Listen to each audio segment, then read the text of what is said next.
Estamos con Mauricio Minotti, productor, director y guionista de la serie, de la miniserie Artigas, que se va a estrenar por Encuentro y por la TV Pública.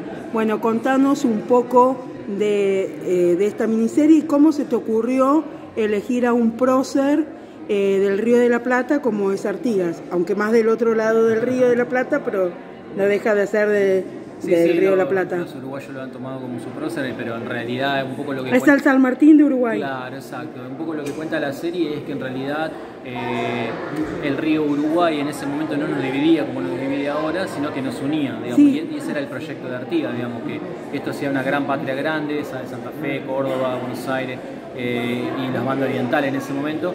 Así que bueno, un poco lo que trata de la serie es eso. Y ahí se ve la interna, porque siempre se dijo cuando uno estudia historia que Argentina había ganado la guerra en el campo de batalla, pero la había perdido en la mesa de negociaciones, claro, al perder el Uruguay justamente. Claro, tal cual.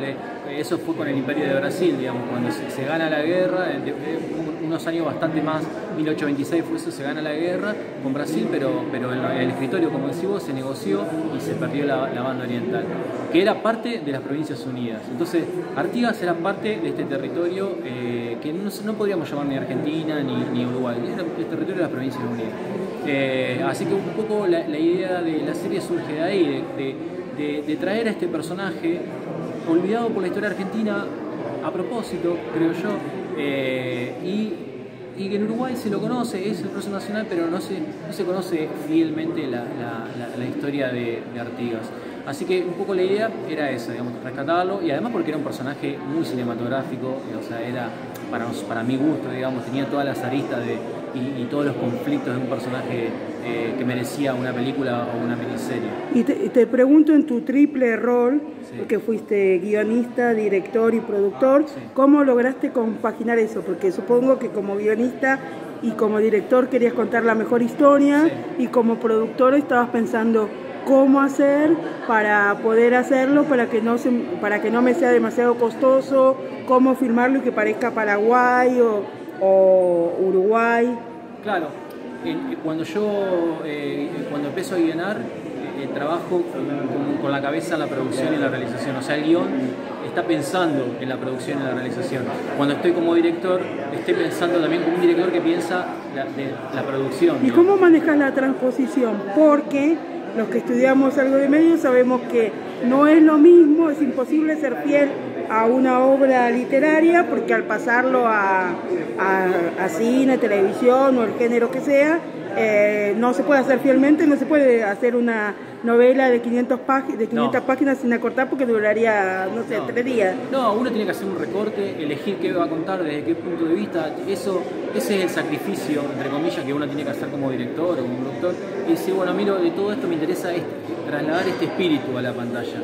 Tal vez no fielmente el libro, no fielmente toda la historia de Artigas, porque sería para 3, 4 películas o una miniserie, porque es una historia muy rica. Entonces es contar el espíritu de ese personaje, el espíritu de esa época, sintetizarlo en lo que se pueda, y el clima de época, digamos, trasladar. Y siempre estamos diciendo que nosotros no estamos haciendo un documento histórico, lo que estamos haciendo es televisión. Es una docuficción. Es una docuficción, pero no es un documento histórico en el sentido de que así fue la historia, no. Es lo que como nosotros creemos que fuese esa historia, obviamente apoyado en documentos históricos, pero digamos, nosotros queremos transmitir, es conocer un poquitito nomás de esa gran historia que fue Artigas, o de cualquier otra historia, y hacemos ese recorte y hacemos esa transposición. Entonces no podemos todo, pero podemos un poco. Y aparte también se ven otros próceres, como, bueno, sin adelantar demasiado, como San Martín, Belgrano, y bueno, ¿cómo fue que elegiste los actores y los escenarios naturales? Mirá, el casting se hizo en Córdoba, en Buenos Aires, en Entre Ríos, y la búsqueda primero tiene que ver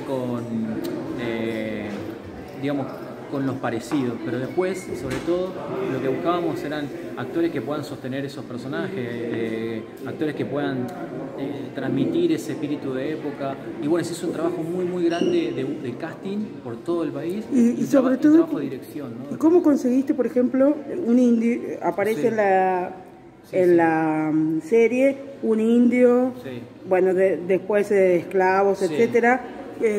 ¿Cómo bueno, conseguiste un indio que hoy por hoy es más difícil de encontrar? Ese es un laburo que hizo impresionante la gente de casting que buscó por todo Uruguay, por todo el norte de Argentina, y encontramos comunidades que todavía, digamos, todavía, qué sé yo, se dejan el pelo largo, digamos, y recuerdan sus antepasados. Entonces fue un trabajo enorme.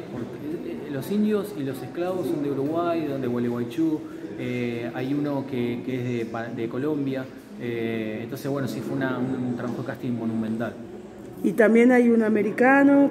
Sí, Donald Boy, que es un actor americano que vivía en Argentina. Y ahora ahí está, porque si no, para pagarle en pesos a un americano, complicado. Sí, no. De hecho, bueno, era imposible por ahí pagar lo que se paga en Estados Unidos, pero no, es un actor que vivía acá en Argentina, que ahora vive en Estados Unidos, pero en ese momento estaba acá. Bueno, Mauricio, muchísimas gracias y felicitaciones. Gracias, muchas gracias.